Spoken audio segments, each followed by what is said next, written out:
When Caitlin came to work as our office administrator and director of communications in our office, I was a reluctant user of Facebook. I kind of saw it as a waste of time and not very useful. I was kind of like, well, I'll tolerate it. But she helped me see that there could be some ministry value in developing relationships through an instrument like Facebook. And that's what it is. It's a tool. And so for the last, year and a half, something like that, we've kind of put posts up and tried to reach out and friend pastors, friend different people, and make connections in that way. And still I was kind of like, it's okay, some good things are coming from it, but not huge. When the disaster at West happened, the next morning we started posting posts on Facebook about what had happened, pictures, especially the news about individuals that people knew, that one of our pastors who's a firefighter, that he's okay, another one of our pastors, his home was destroyed in the town.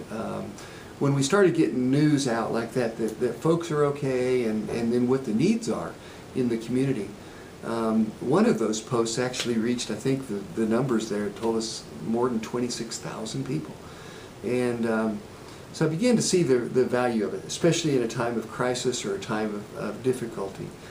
But to me, all that's symbolic of the power of just relationships, that we can perhaps go through week after week after week in our lives and think we're doing fine, all on our own. A church can live maybe year after year after year all by itself and not feel like it's missing anything, like everything's fine, everything's good.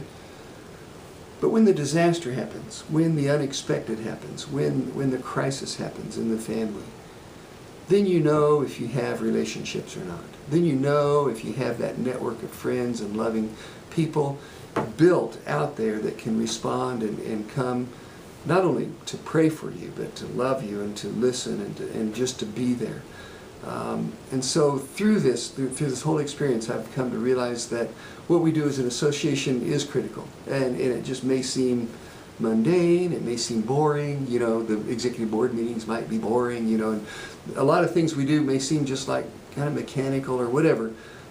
But you know what? The relationships that are formed through a Baptist association are real. And those real relationships are the veins and the arteries through which the love of Christ flows from church, to individuals, to communities. And those arteries matter in a time of crisis. And so I'm grateful. I'm grateful to be a part of a Baptist association. I'm grateful to be a part of this Baptist association here in Central Texas.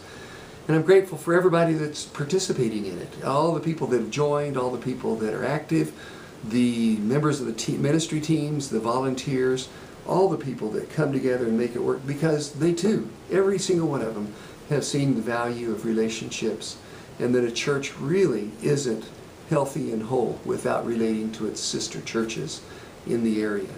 And church leaders need those same relationships. And so, I take Facebook kind of like a parable or like a symbol, in that you got to build those relationships before the crisis, and then they'll be there during the crisis.